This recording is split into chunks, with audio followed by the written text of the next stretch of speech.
Mitra bisnis sedang viral di media mengenai pernyataan Wakil Gubernur Jawa Barat, UU Ruzanul Ulum yang menyatakan, solusi menekan angka penyebaran HIV/AIDS adalah menikah bagi pemuda dan poligami bagi yang sudah menikah agar tidak terjadi zina. Hal itu menanggapi fakta di Bandung bahwa dalam 30 tahun terakhir, terdapat lebih dari 5.900 kasus positif HIV. Dan untuk membicarakannya lebih lanjut, saat ini kami telah tersambung dengan psikolog Auli Grasinta. Baik, Bu Auli, bagaimana komentarnya? Jadi gini ya, seringkali orang tidak memahami masalah HIV/AIDS secara mendalam sehingga bisa memberikan solusi-solusi yang sebenarnya tidak sesuai, tidak menjawab permasalahan. Pada banyak data yang sudah pernah saya pelajari, saya tidak tahu apakah sekarang ada perubahan ya, saya update sampai 2018-an lah ya itu. Penyebab utama HIV/AIDS itu lebih pada penggunaan narkoba, bukan pada hubungan.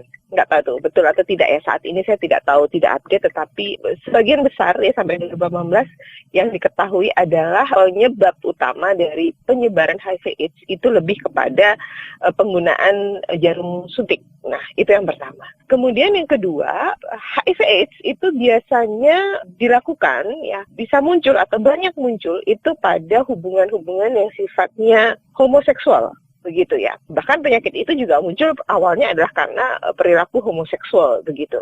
Sehingga agak tidak nyambung juga kalau jawabannya adalah menikah gitu ya. Karena orang menikah pun juga masih sangat mungkin untuk terkena, dan bahkan ya pernikahan itu malah semakin membuat lebih banyak ya. Misalnya gini, seorang laki-laki menikah, kemudian dia melakukan hubungan dengan orang lain, dan kemudian ternyata dia punya HIV/AIDS, anaknya pasti akan ikut HIV/AIDS begitu. Jadi itu saya rasa tidak terlalu relevan ya antara akar permasalahan HIV/AIDS ini sendiri dengan jawaban yang disampaikan oleh Wakil Gubernur Jawa Barat ini. Jadi tidak relevan begitu. Nah, ketika kemudian orang harus menikah, itu perlu pemahaman. Jadi menikah itu bukan jawaban dari kebutuhan biologis saja, begitu. Tetapi pernikahan itu memiliki tanggung jawab yang jauh lebih besar daripada sekedar kebutuhan biologis. Begitu. Dalam pernikahan itu banyak hal, tanggung jawab, kesiapan mental, kesiapan fisik, kesiapan psikologis, kesiapan ilmu berumah tangga yang jauh lebih luhur, jauh lebih mulia, jauh lebih kita pikirkan, kita pertimbangkan, masak-masak daripada hanya sekedar pemenuhan kebutuhan seksual, begitu. Jadi saya rasa ini tidak ada relevansinya ya, tidak ada korelasi antara penyebaran HIV/AIDS dengan harus menikah atau bahkan poligami, begitu. Salah satu cara penyebaran HIV ini kan karena penggunaan jarum suntik bergantian. Nah, ada tidak cara yang secara psikologis dapat membuat mereka merasa takut melakukan hal tersebut, Bu? Baik, jadi memang pada banyak kasus ya tadi, terutama pada pertukaran jarum suntik, kemudian hubungan seksual ya, itu memang biasanya dilakukan secara ilegal, begitu ya. Jadi nggak ada dong yang akan jual jarum suntik untuk orang pakai narkoba, kan tidak ada, begitu. Dan jarum suntik bisa dibeli oleh siapa saja, kapan saja. Jadi agak sulit untuk bisa kemudian memberikan label ya seperti rokok, begitu ya.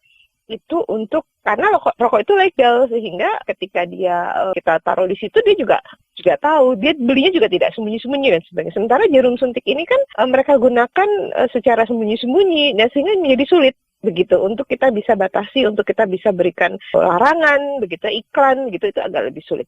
Yang kedua adalah hubungan seksual kan gitu salah satunya. Nah itu tentunya juga hubungan-hubungan yang sifatnya ilegal begitu. Ketika ada seseorang yang kena begitu, itu kalau dia sudah punya pasangan, ya ini tentunya dia akan agak sulit untuk bisa, atau dia butuh waktu untuk bisa kemudian mengetahui bahwa dia adalah pengidap HIV, bahkan kemudian muncul gejala-gejala AIDS begitu. Ini kan nggak secepat hari ini kita kena besok kita ketahuan kan, enggak. Ini kan butuh waktu, sehingga juga. Nah, solusinya tentu saja another campaign gitu.